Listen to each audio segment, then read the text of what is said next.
Foundation and Empire is actually two stories, the General and the Mule. The General picks up a thread that was laid during Mallow's trade work. The son of the disgraced officer that aided the future hero has avenged his family and become an elderly patrician, but of a world still in the grip of the dying Empire. But in the core, where the Empire is still very strong, the last great general, Bel Riose, hears about the Foundation and their sense of manifest destiny because of the Seldon Plan. That, plus the technological advances he's seen they have, including personal force shields, convinces him that he should collect a traitor to get some information about the Foundation. But that traitor winds up partnering with the patrician against Riose, hoping to convince the Emperor to call off Riose's decision to attack the Foundation and bring it back into the Empire. Meanwhile, Riose is winning victory after victory, even taking one of the four kingdoms, since the Foundation has largely expanded through economic might, while the forces in the Empire have been fighting civil war so that they are still fully militarized. They may be suffering some stagnation there, but they still got great big ships with great big guns. Still, those around him insist that Riose can't hope to win because of psychohistory, but he insists that his living will is going to trump the dead hand of Seldon, unaware that he's basically yelling, "Irony cannot possibly undo my victory." Yep, he loses.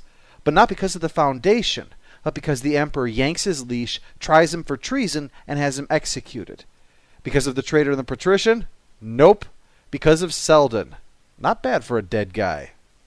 See, the Empire has decayed so much that the corruption is leading to a state of power struggle between the Emperor and the military, which is a force that psychohistory says cancels itself out. A weak general is no threat to the Foundation, so that's not an issue. A strong general with a weak emperor isn't going to give two shits about conquering some inbred hicks on the edge of the galaxy. He's going to assassinate the emperor and seize power for himself. Now, a strong general and a strong emperor, well, the general will be inclined to look outward and not inward, but as in that case, a strong emperor will be wary of strong underlings who might usurp him.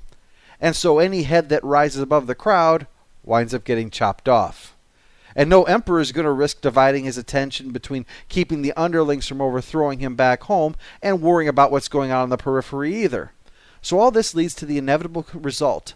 The Empire will never have a situation in place where both launching an attack is a good idea and seeing it through to the end equally good. But the general is the minor of the two tales. The major one is the Mule, which takes place a century after. During that time, the mayor of Terminus has set himself up as a brutal dictator, lording over the Foundation while the independent trading worlds sneer at this autocracy. The third generation in this hereditary line now rules a Foundation that is just as corrupt as the imperial nobility that nearly executed Seldon.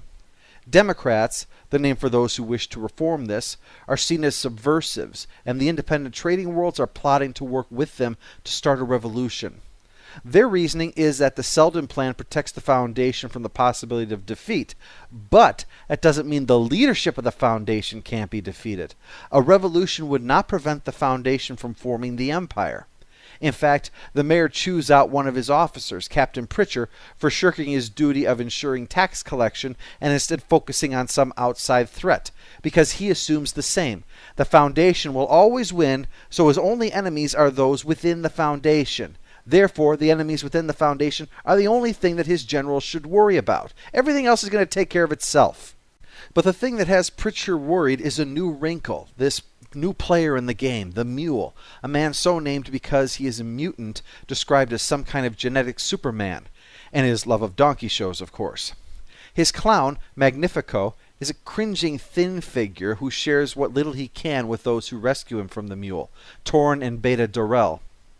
Ebling Mies, a scientist so great that he's the only one that can get away with disrespecting the authority on Terminus, takes an interest in the Mule and psychohistory, so he is drawn to the trio eventually. But the threat of the Mule's forces grows as the Mule's fleets begin to battle the Foundation and the independent trading worlds, until the groups are forced to align themselves for mutual defense, and they await with anticipation Ebling Mies' prediction that Seldon is soon going to appear and make an announcement about the latest crisis. And he appears right on time to address the civil war that's occurred between the Foundation and independent traders. A civil war that never happened because the plans to do so were scrapped because of the threat of the Mule. For the first time, Seldon was wrong. And before he can even finish speaking, the forces of the Mule arrive and shut down Terminus with his special weapon and conquer the Foundation at a stroke. On the one hand, the Mule's goals can seem admirable. He will reunite the galaxy in a mere 3 centuries instead of the 1,000 years of Seldon. But as the trio of Torin, Beta, and Mies discuss, this is a doomed plan. Either the Mule will establish a dynasty that will reduce humanity to a subservient race beneath the new species that he will represent, which is no improvement at all, or he will not have a dynasty at all, in which case the Empire will almost certainly fracture again, and with no Seldon Plan to guide it back towards a restored empire, that means it's going to be barbarism. Thus, there is but one hope, Seldon's second foundation, except they don't know where it is. Only the vague remark that it's at Star's End, on the opposite end of the galaxy. So along with Magnifico, the trio pushes past the boundaries and into the remnants of the dying empire looking for answers, until eventually finding the remnants of Trantor itself, now reduced to an agrarian society in the wake of a revolt that wiped out most of the population. But the university remains intact, and Mies digs into it, learning more and more, but growing sicker and sicker as he goes on in there. Really should have stayed out of the university cafeteria. While this continues, Captain Pritcher, who had tried to assassinate the Mule, now arrives, and is in fact a colonel in the Mule's service now.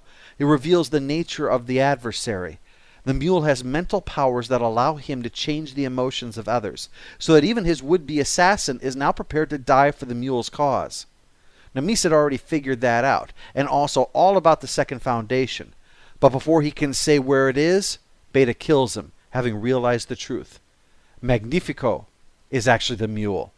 And he would have gotten away with it too if it hadn't been for that meddling Seldon. If the Mule had the knowledge of the second foundation, he could destroy them before they could thwart his plans. Thus she eliminates his only real chance of doing that, allowing the fleeting hope that perhaps something could topple the Mule and restore the Seldon Plan. To be continued.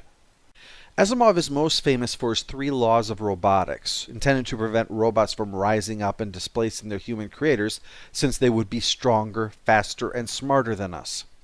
Having established these foolproof rules, though, he then wrote numerous short stories of how the laws have unintended consequences, essentially subverting his own seemingly perfect safeguards.